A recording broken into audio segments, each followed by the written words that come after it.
ओम नमः शिवाय। फ्रेंड्स, कैसे हैं आप? स्वागत है आप सभी का मेरे इस चैनल पवित्र ज्ञान में। दोस्तों, सबसे पहले आप सभी को महाशिवरात्रि की बहुत बहुत शुभकामनाएं। भगवान शिव करे इस शिवरात्रि जो भी आपकी इच्छाएं हैं वह पूर्ण हो। आपकी जो मनोकामनाएं हैं भगवान शिव आपको पूर्ण करेंगे।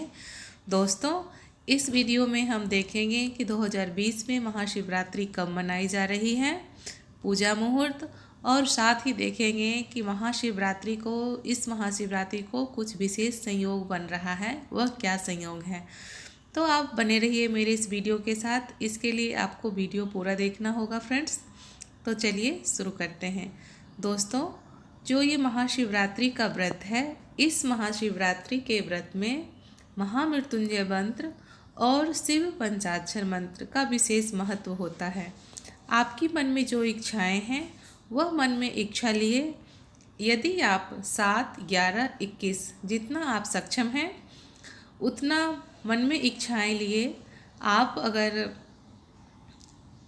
महामृत्युंजय मंत्र का जाप करते हैं, कितना 7 माला, 11 माला, 21 माला, जितना भी माला आपको जाप करना है वह आप जाप कर सकते हैं।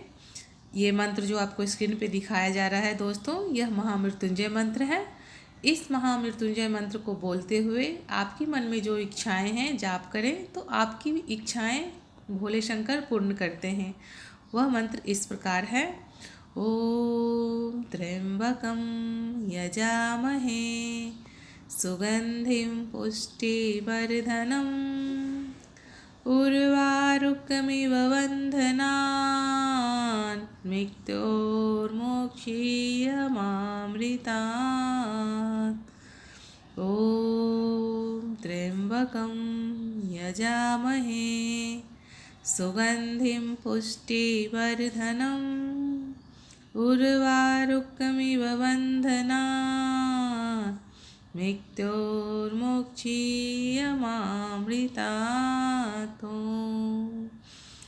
यह महामृत्युंजय मंत्र है। इसको जाप करने से भगवान शिव अपने भक्तों पे प्रसन्न होते हैं और जो मन की इच्छाएं होती हैं वह पूर्ण होती हैं। तो चलिए अब हम महाशिवरात्रि के बात करते हैं। दोस्तों, धार्मिक मान्यताओं के अनुसार महाशिवरात्रि का जो दिन है वह बहुत ही खास होता है। इस दिन भगवान भोलेनाथ की पूजा के साथ साथ माता शक्ति की भी पूजा होती है। आइए हम सबसे पहले बात करते हैं कि पूजा किस समय करनी चाहिए, किस काल में महाशिवरात्रि के दिन पूजा करनी चाहिए जिससे शुभ फल मिलता है। दोस्तों, महाशिवरात्रि की जो पूजा है वह शुभ काल के दौरान ही महादेव और माँ शक्ति की पूजा की जानी चाहिए, तभी इसका शुभ फल मिलता है। महाशिवरात्रि के पूजन की जो परंपरा है वह इस प्रकार है कि जो महाशिवरात्रि का व्रत रखते हैं वह महाशिवरात्रि के दिन रात के 4 पहर की जो पूजा होती है, इस पूजा की विशेष परंपरा है। जो भक्तगण अपनी मन की इच्छाओं को रखते हैं कि इस बार मुझे यह सफलता मिले, मेरी यह इच्छाएं पूर्ण हो, तो वह 4 पहर की पूजा कर सकते हैं या पंडित रख के करवा सकते हैं। तो 4 पहर की पूजा करने से भगवान शिव प्रसन्न होते हैं। दोस्तों, जो रात्रि पहर की पूजा का जो मुहूर्त है वह 21 फरवरी को शाम 6:41 से रात 12:52 तक रहेगी। भगवान शंकर की जो पूजा का जो विशेष वस्तु होती है वह इस प्रकार है। शिव पूजा करते समय बेलपत्र, शहद, दूध, दही और शक्कर, साथ ही गंगा जल से अभिषेक करना चाहिए।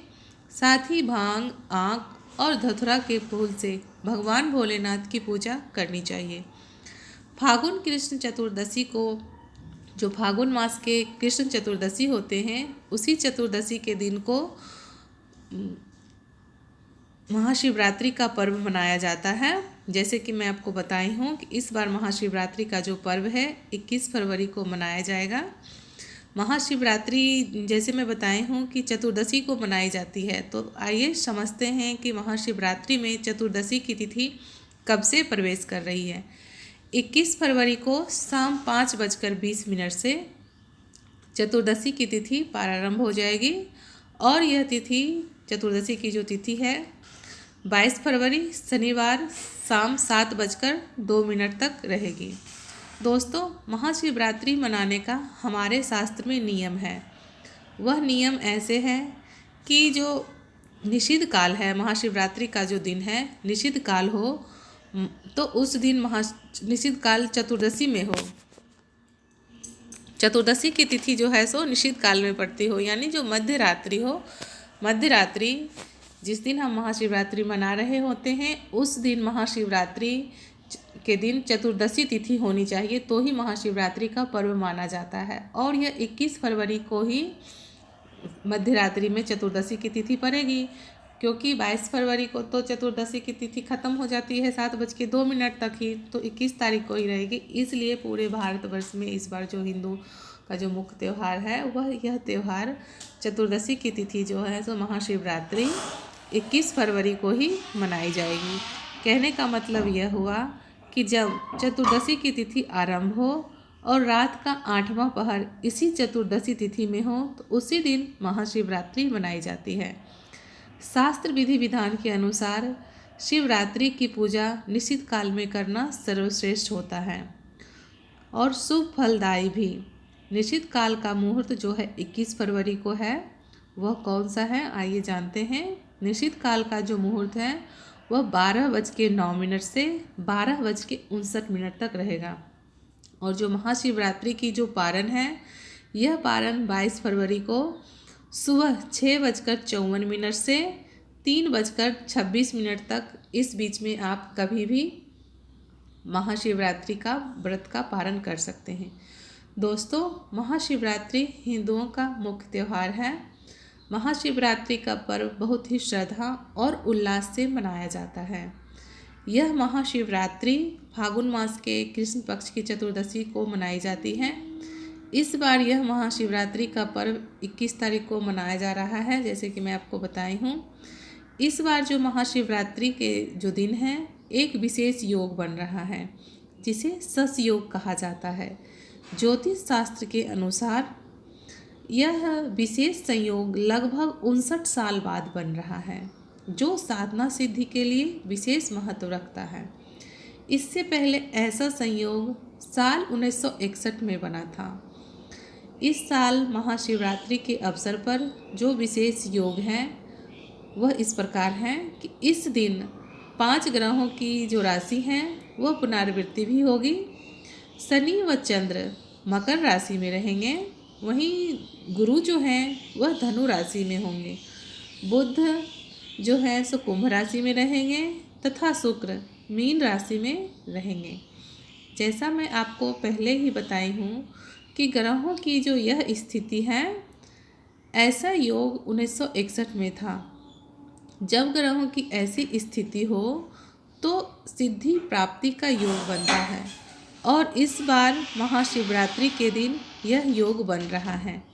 दोस्तों, महाशिवरात्रि की जो पूजन होती है उसमें कुछ निषिद्ध होते हैं, कुछ अच्छा नहीं माना जाता है। जब हम भगवान शिव को अर्पित करते हैं तो वह कौन सी चीज़ें हैं, 7 कौन सी चीज़ें हैं जिसको अर्पित करने से भगवान शिव नाराज़ होते हैं, कुपित होते हैं, तो आइए वो भी समझ लेते हैं। महाशिवरात्रि के समय पूजा करते समय हमें खास बातों का ध्यान रखना चाहिए कि हम कौन सी वो खास बातें हैं। साथ चलिए शुरू करते हैं। नंबर 1, भगवान शिव के ऊपर कभी भी आप तिल न चढ़ाएं। ऐसा माना जाता है कि जो यह तिल है भगवान विष्णु के मैल से उत्पन्न हुआ है, इसलिए भगवान शिव को तिल नहीं चढ़ाना चाहिए। नंबर 2, टूटा हुआ चावल। दोस्तों, टूटा हुआ चावल भी कभी हमें शिव जी को अर्पित नहीं करना चाहिए। अगर आप चावल अर्पित ही करना है तो जो साबुत चावल है, जो अखंड चावल है, उनको अक्षत के रूप में शिव जी के ऊपर चढ़ाया जाता है, टूटा हुआ चावल नहीं। नंबर 3 है, शिव की पूजा में कभी शंख का इस्तेमाल नहीं किया जाता। कभी भी शंख की पूजा नहीं होती है, क्योंकि एक शंखासुर नामक राक्षस था जिसका वध श्री महादेव ने किए थे और वह जो शंखचूड़ था वह भगवान विष्णु का अनन्य भक्त था, बहुत ही प्रिय भक्त था। इस कारण जो है सो भगवान शिव की पूजा में शंख वर्जित है, वहीं भगवान नारायण की पूजा में शंख बजाया जाता है। नंबर 4 है तुलसी का पत्ता। तुलसी का पत्ता भी भगवान शिव के ऊपर नहीं चढ़ाया जाता है, क्योंकि हम सभी जानते हैं कि जलंधर नाम का एक असुर था जिसकी पत्नी का नाम वृंदा थी, और वह जो है सो हमारे विष्णु भगवान के बहुत ही परम प्रिय भक्त थी, और वह विष्णु भगवान की पूजन अपने पति की रक्षा के लिए करती थी। उसका पति जो जलंधर था बहुत ही क्रूर था, बहुत ही असुर में तांडव मचा रखा था, देवों के ऊपर कहर ढाता था, जिस कारण उसकी मृत्यु हो गई। और मृत्यु होने के पश्चात ही वृंदा ने भी अपना शरीर त्याग दिया, और जहाँ वृंदा शरीर त्यागी वहीं पे तुलसी जी का जन्म हुआ, जिसको भगवान विष्णु ने अपने पत्नी के रूप में स्वीकारा। इस कारण जो है सो भगवान शिव के ऊपर, शिवलिंग के ऊपर तुलसी के पत्ते नहीं चढ़ाए जाते हैं।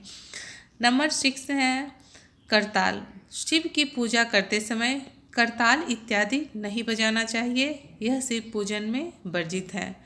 कुमकुम, जो कुमकुम के चंदन होते हैं, यह कुमकुम के चंदन भी भगवान शिव को, शिवलिंग को नहीं अर्पित करना चाहिए, क्योंकि कुमकुम है जो है सो सौभाग्य का प्रतीक है। कुमकुम को सौभाग्य की प्रतीक माना जाता है, वहीं भगवान शंकर को बैरागी, तो इस कारण भगवान शंकर के पूजन में कुमकुम चंदन वर्जित होता है। पुष्प, चंपा, चमेली, कुंद, जूही, केसर, मालती के फूल शिव जी को नहीं चढ़ाना चाहिए, क्योंकि इस फूल से भगवान शिव को पूजा वर्जित है।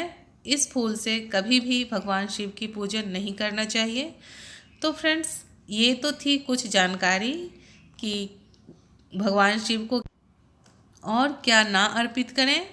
तो फ्रेंड्स, अगर आपको इस तरह की जानकारी अच्छी लगती है तो आप मेरे वीडियो को लाइक कीजिए और कमेंट करना बिल्कुल भी मत भूलिए फ्रेंड्स।